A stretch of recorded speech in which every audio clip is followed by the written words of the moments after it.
Nos ponemos en pie para comenzar el aula de formación.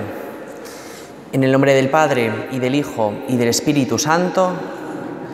Dios te salve María, llena eres de gracia, el Señor es contigo. Bendita tú eres entre todas las mujeres, y bendito es el fruto de tu vientre, Jesús. Santa María, Madre de Dios, ruega por nosotros pecadores, ahora y en la hora de nuestra muerte. Amén. Sagrado Corazón de Jesús. Pues vamos a comenzar, San Maximiliano María Kolbe, toca hoy. Bueno, antes que nada hay que decir que he metido la pata, fijaos, porque os he dicho que eran santos canonizados en el siglo XXI y este no, este fue en el siglo XX. Pero bueno, es como que reciente, por así decirlo. Lo mismo nos da que nos da lo mismo, ¿verdad? Bueno, San Maximiliano María Kolbe.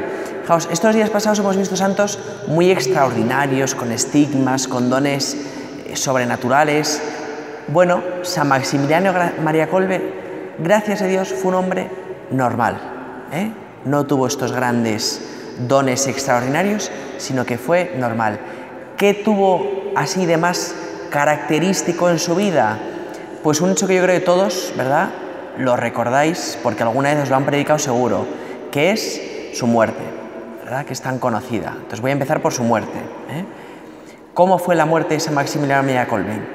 Fue en el campo de concentración de Auschwitz. Por eso cuando se le representa en la iconografía, a veces se le representa mitad de la imagen franciscano, con el hábito marrón de los franciscanos, y la otra mitad con un pijama a rayas, con el número de preso que él tuvo, como conmemorando de alguna forma que es el mártir de Auschwitz. Dice Stein y San Maximiliano son los dos más conocidos mártires. Y entonces, ¿cómo murió mártir San Maximiliano María Kolbe en Auschwitz? Pues estaban en los bloques donde estaban ellos, ¿no?, el bloque 14 que estaba San Maximiliano, y entonces un día se escapó un preso y no lo encontraron los guardias.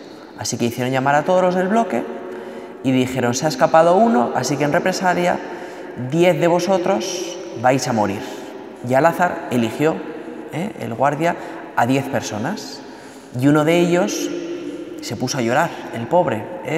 Tengo hijos, tengo mujer, tal. Y entonces San Maximiliano dio un paso al frente y le dijo: ¿puedo yo ofrecerme a cambio de este señor para morir? Y el guardia, que le daba igual, dijo: sí, por supuesto, pues usted en vez de él, y ya está. Y murió mártir. Este es su martirio, que es el más conocido, el dar la vida por otra persona. Así murió él. Esta anécdota que se cuenta tiene mucha más profundidad, porque San Maximiliano, ¿cómo murió en ese martirio? Porque él sabía la condena que le había puesto el guardia. La condena no era a la cámara de gas, era a meterles a los 10 en un lugar y a condenarles a morir de hambre. Y él lo sabía, que esa era la condena, y aceptó libremente ser ofrecido por el otro. Pasaron 10 días, entraron los guardias para ver que estaban todos muertos y San Maximiliano estaba todavía con vida. Era el único de los 10 que estaba con vida y le metieron la inyección letal. Y así falleció él. Mártir de la caridad, le llamó San Juan Pablo II. Esta es su muerte. Y uno solo con ver esta muerte se queda ahí impactado y dice: qué gran hombre, ¿verdad? Pero cuando escuche su vida ahora, los que no la conozcáis toda su vida entera, uno se queda mucho más admirado todavía. ¿Por qué? Porque no es lo mismo que dé la vida por ti una persona cualquiera a que de repente, vamos a poner un alguien importante conocido, por así decirlo, a que estés tú en Auschwitz, que de repente digan que te condenan a muerte y dé un paso al frente Juan Pablo II y diga: yo en vez de él, con todas las dotes que tenía San Juan Pablo II, con toda la fuerza, con toda la capacidad evangelizadora que había hecho durante su vida, da un paso al frente y dice: yo por él. Y es donde uno dice: ahí va, qué grandeza de martirio, porque sabiendo el bien que hacía, sabiendo toda la fuerza evangelizadora que tenía, sabía que muriendo daba más gloria a Dios que viviendo. Por eso ahora cuando veamos su vida entenderemos mucho más, ¿no?, esa entrega de San Maximiliano María Kolbe. Así que volvemos a los inicios de su vida. San Maximiliano nace en Polonia, él es polaco, en el año 1894, con el nombre de Raimundo. Luego ya cuando entró a fraile se cambió el nombre por Maximiliano María.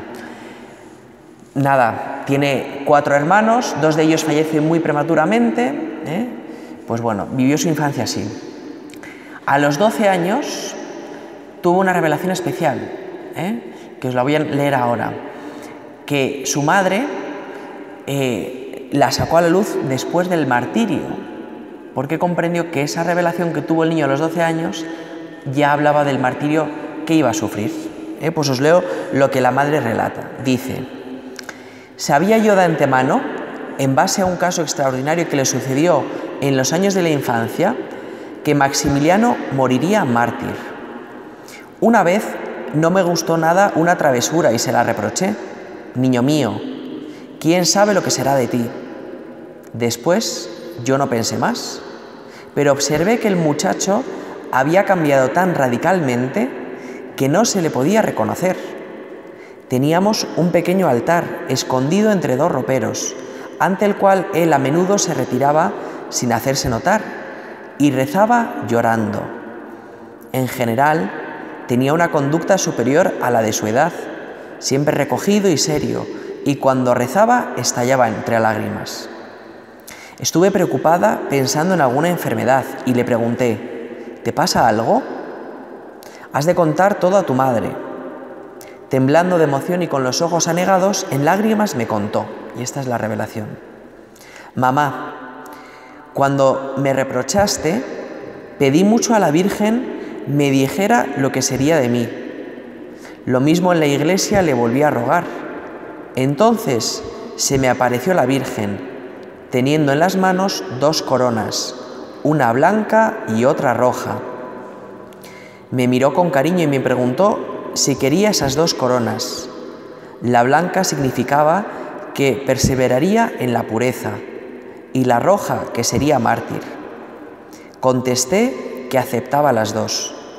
Entonces la Virgen me miró con dulzura y desapareció. Es la única hecho extraordinario que hay en su vida, pero que relata esa profecía de su futuro martirio. Bueno, esto ocurrió a los 12 años, siendo muy niño, a los 12 años todavía son muy niños. A los 13 años hubo unas misiones populares en su pueblo donde vivía Maximiliano María Kolbe, una misión popular de los franciscanos, y él se admiró de los franciscanos y decidió entrar en el seminario con ellos para empezar la formación. Todavía no entró como seminarista, por así decirlo, sino entró a vivir con ellos, a vivir en el seminario. Y a los 16 años fue cuando se decidió a entrar ya de novicio. ¿Cómo fue ese hecho? Bueno, él era un gran intelectual, él era muy sabio, muy inteligente, le gustaban mucho las matemáticas. Y entonces él, estando ahí en los franciscanos, antes de entrar como novicio, tuvo muchas tentaciones y dudaba mucho si entrar o no entrar, porque él quería la vida militar.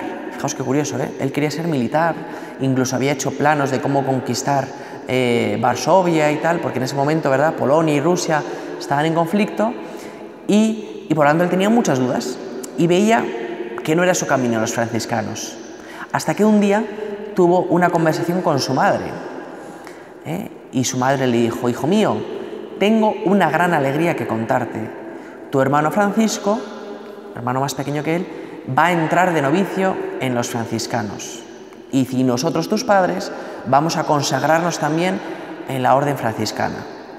Y entonces se ve que esa conversación que tuvo con su madre fue como ese impulso que él necesitaba para decir: pues yo también quiero seguir el camino franciscano. Así que, como veis, no desde siempre tuvo clara su vocación, pero este hecho le animó.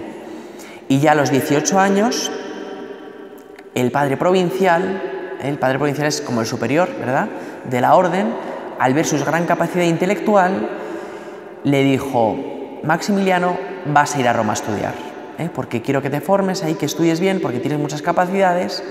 Y allí que se fue, a estudiar los años de formación para ser sacerdote. Y fue ordenado sacerdote con 24 años. Por ahora veis una vida muy normal, como veis. Pero a la vez ya en estos años, 24 años, ya habían ocurrido cosas en su vida. Una de ellas era su amor a la Virgen María. ¿En qué sentido? Luego veréis que fue un gran evangelizador de la Virgen. Pues en el sentido de su primera misa. Él se ordena sacerdote y pide celebrar su primera misa en el altar de la Virgen Milagrosa, de no me acuerdo qué iglesia, pero era el lugar, el altar donde la Virgen María, bajo la advocación de la Inmaculada Concepción, se había aparecido a Alfonso de Ratisbona y le había hecho convertirse de hebreo a católico en un instante, en esa aparición. Y por lo tanto, ahí quiso celebrar su primera misa en honor a la Virgen María. Pero no solo eso, sino que en su primera misa, en las intenciones que él llevaba en un papel escritas para esa primera misa, por todas las personas que quería rezar, todo lo que le quería pedir a Dios, había, la última de ellas, era una jaculatoria, una frase, lo que ahora decimos un lema sacerdotal, que esto es una cosa que nos hemos inventado los nuevos curas, que antes no existía. Pues él tenía un lema sacerdotal, que era el siguiente: Amorem usque ad victimam, que significa el amor hasta ser víctima,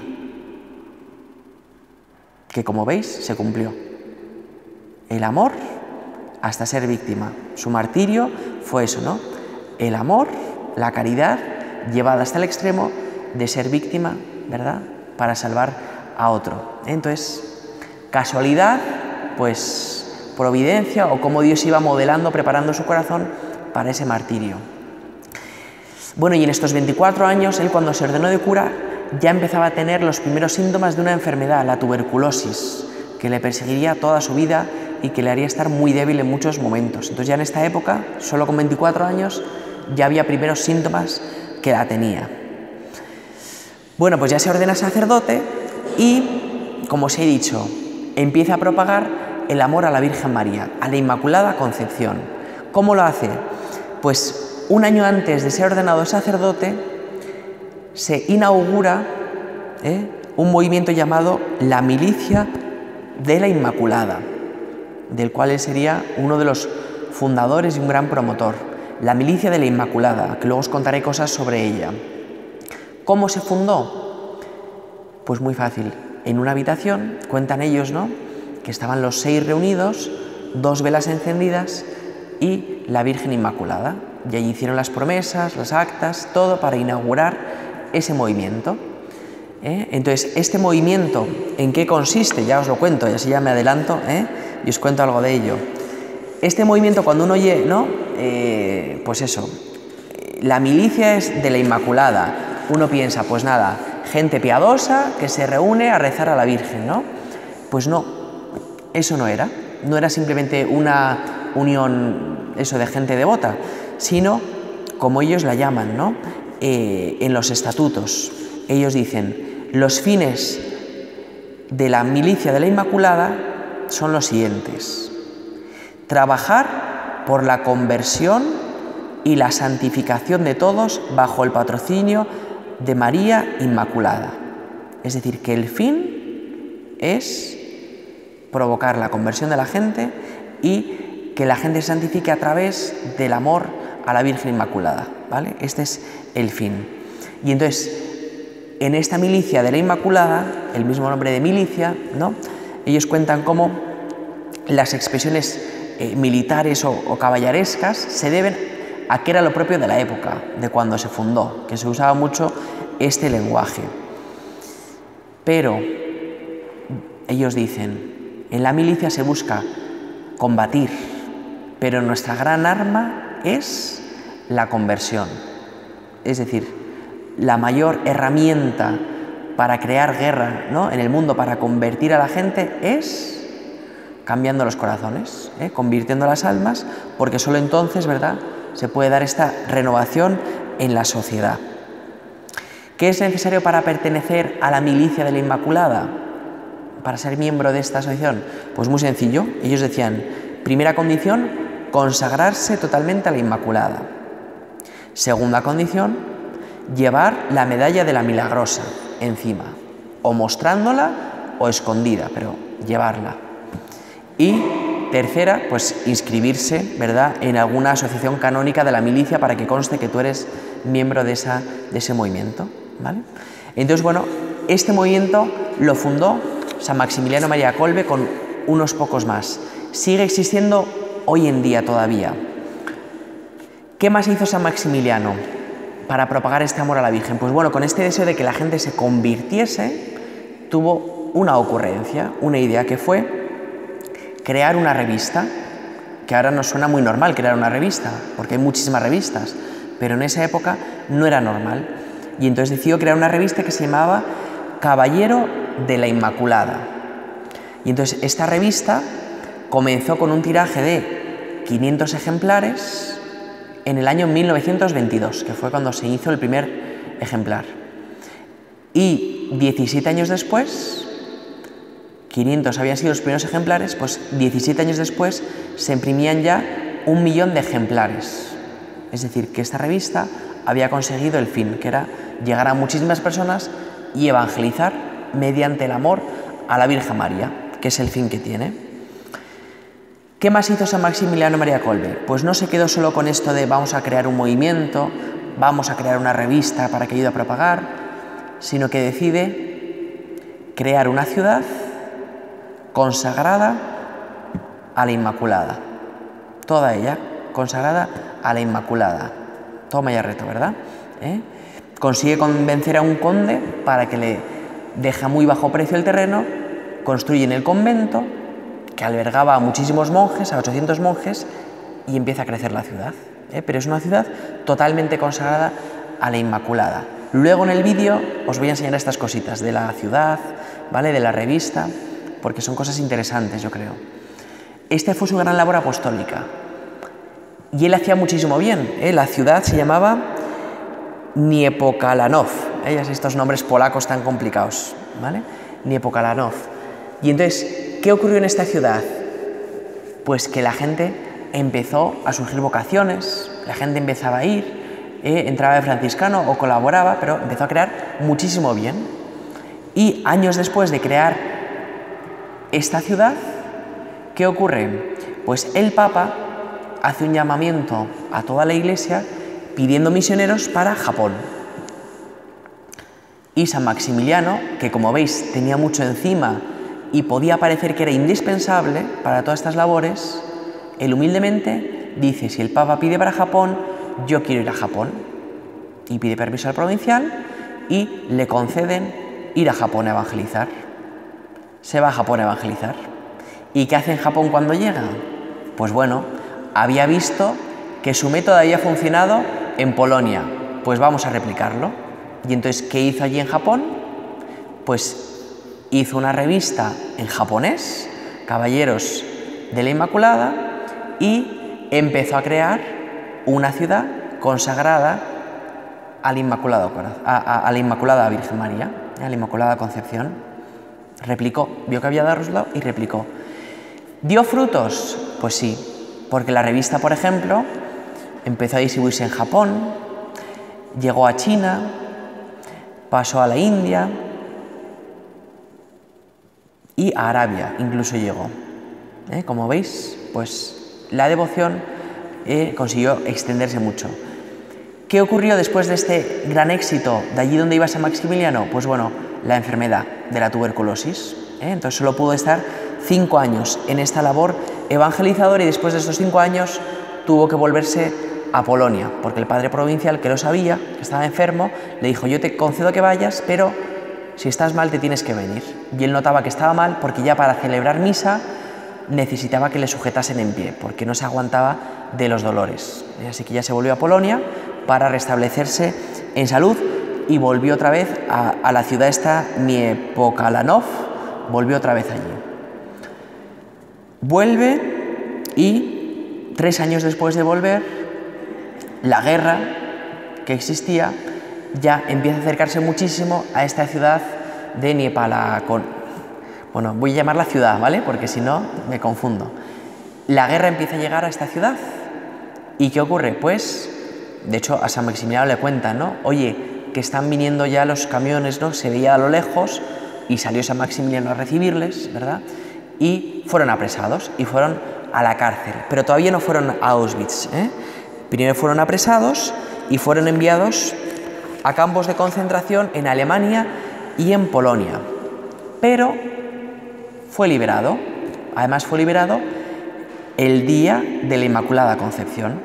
Como veis, en su vida siempre la Virgen está muy marcada en muchos momentos. Pues el día de la Inmaculada Concepción es soltado. ¿Qué ocurre después? Pues nada, 1 año, 2 años después, vuelve a ser apresado. Y además se sabe que es sacerdote cuando es apresado.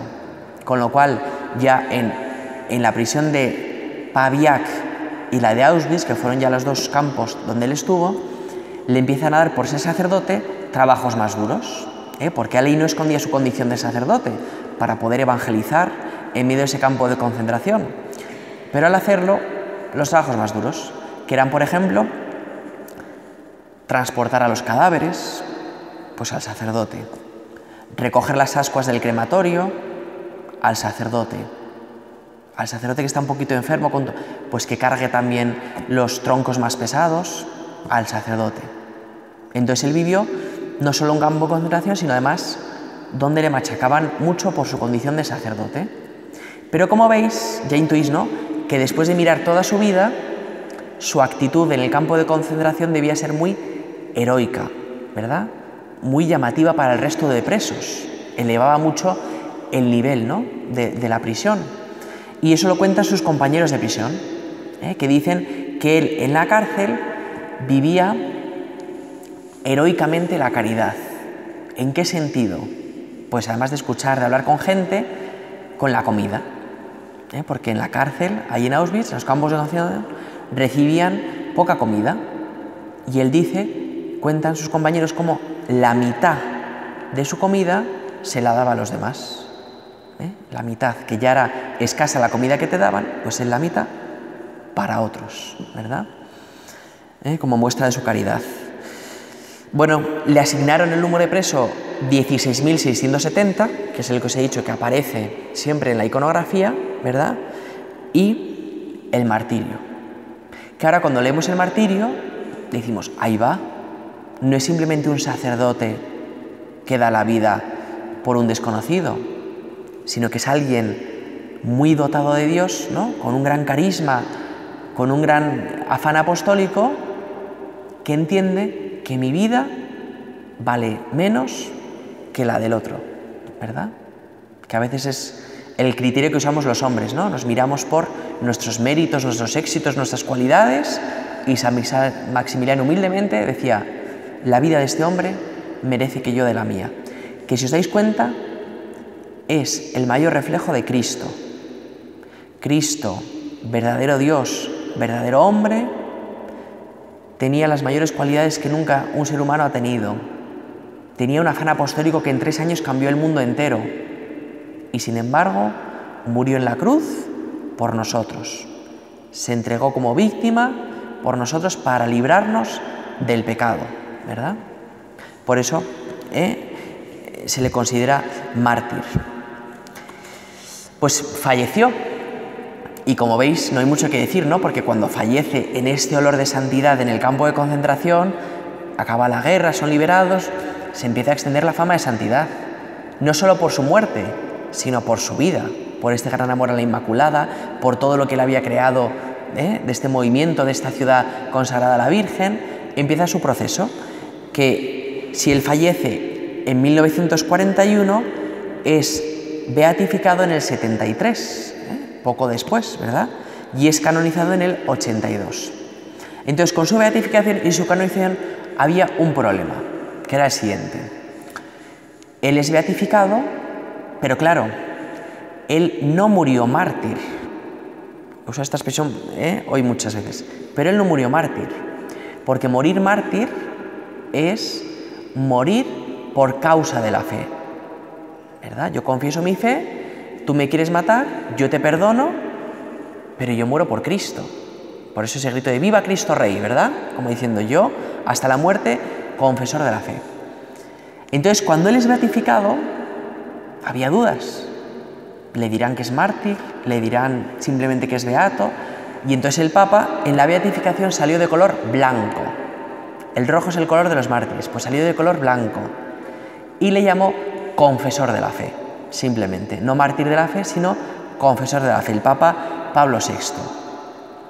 Y cuando llegó la canonización, para la cual el Papa Juan Pablo II no exigió milagro, que esto excepcionalmente se hace, pues él solo hay un milagro de beatificación, pero no hay de canonización. Pues el día de la ceremonia de la canonización todos se preguntaban, ¿qué hará San Juan Pablo II? ¿Saldrá de blanco?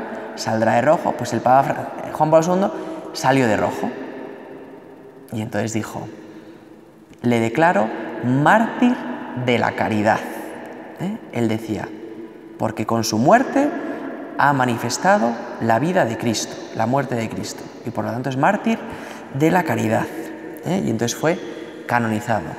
Y entonces fue muy llamativo porque el día de su canonización había un señor muy especial en la plaza de San Pedro, que era František etcétera, ¿no? Que era ese padre de familia por el cual San Maximiliano había dado su vida.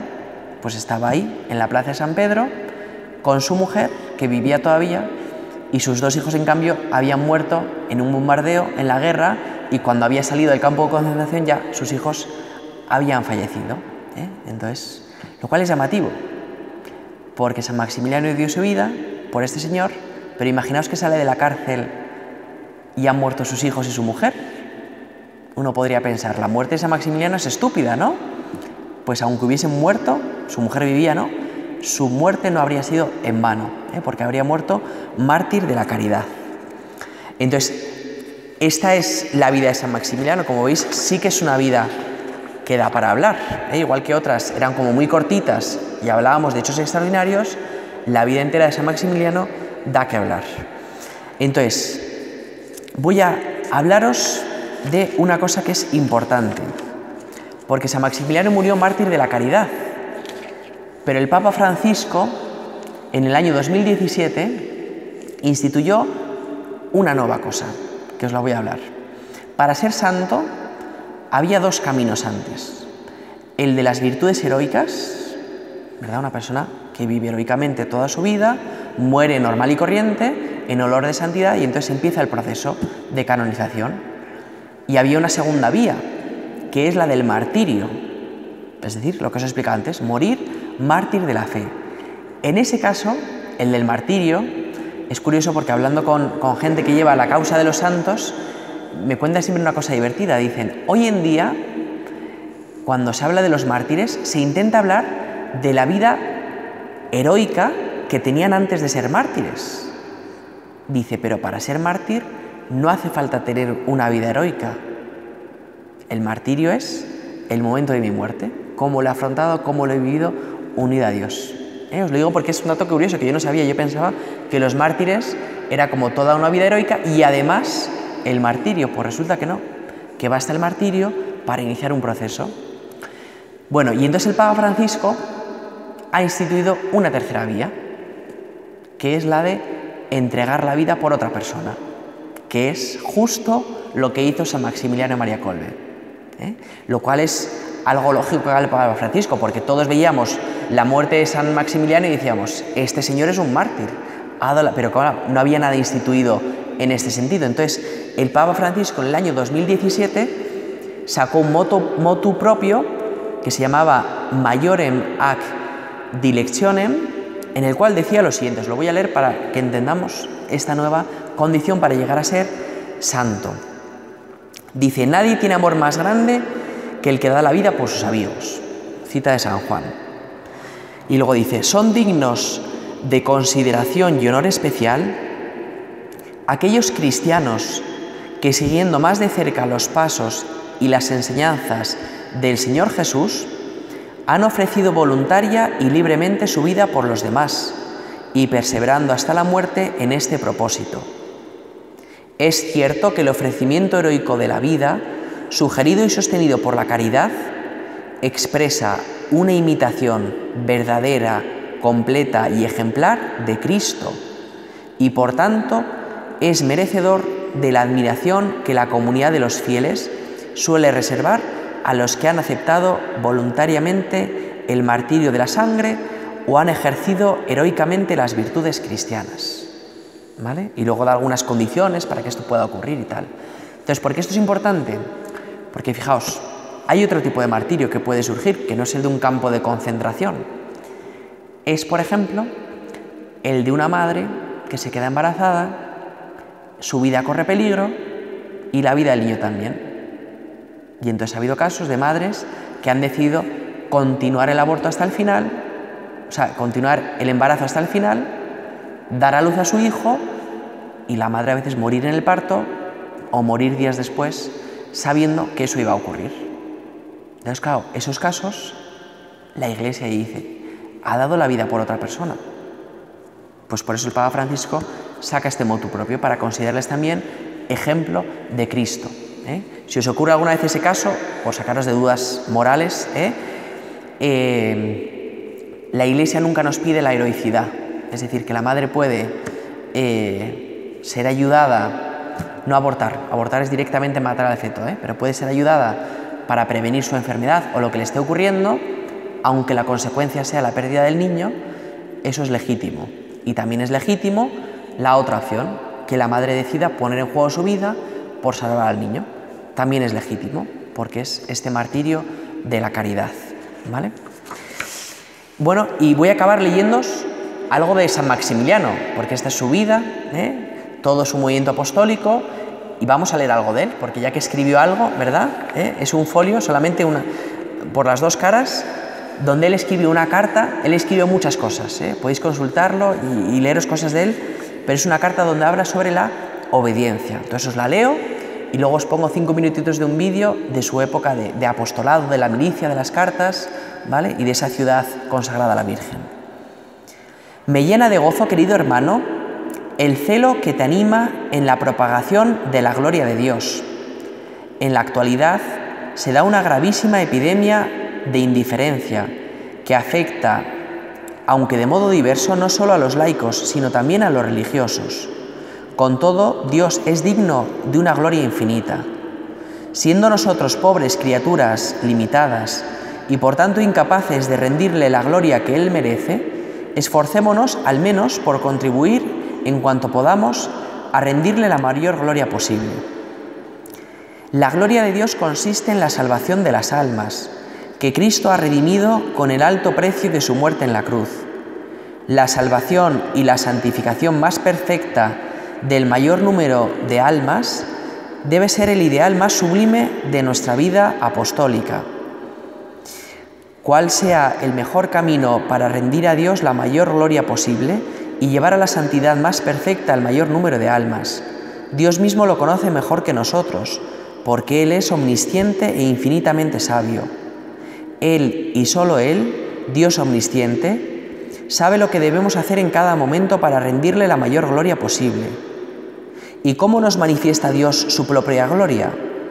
Por medio de sus representantes en la tierra. La obediencia, y solo la santa obediencia, nos manifiesta con certeza la voluntad de Dios.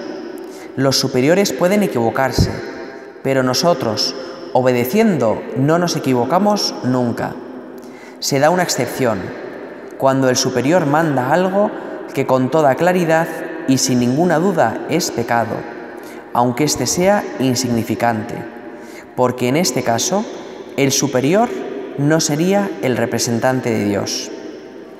Dios y solamente Dios infinito, infalible, santísimo y clemente, es nuestro Señor, nuestro Creador y Padre, principio y fin, sabiduría, poder y amor, todo. Todo lo que no sea Él vale en tanto en cuanto se refiere a Él, Creador de todo, Redentor de todos los hombres y fin último de toda creación. Es Él quien por medio de sus representantes aquí en la tierra nos revela su admirable voluntad, nos atrae hacia sí y quiere por medio nuestro atraer al mayor número posible de almas y unirlas así del modo más íntimo y personal. Pues por leer algo de él, ¿verdad? Y ver cómo era su espiritualidad de amor a la Virgen. Bueno, pues nada, os pongo el vídeo. ¿Hay alguna duda antes de ponerlo? Aunque luego me podéis saltar aquí, que algunos me saltáis después. Nada, pues lo ponemos. Aparecen imágenes suyas, era típico franciscano, barba larguísima, sus gafas siempre ahí a lo Harry Potter, pero era un hombre muy de Dios y muy de la Virgen. Pues vamos a ponerlo. Sí. Ah, vale, creí que era duda.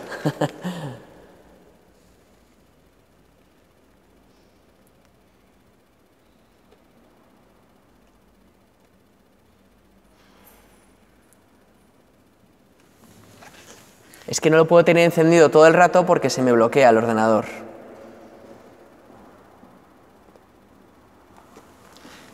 A ver si se enciende.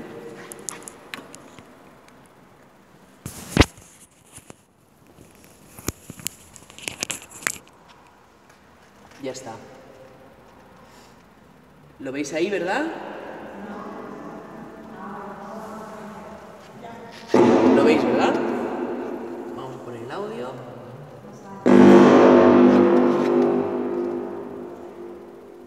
Dices que quieres ser franciscano.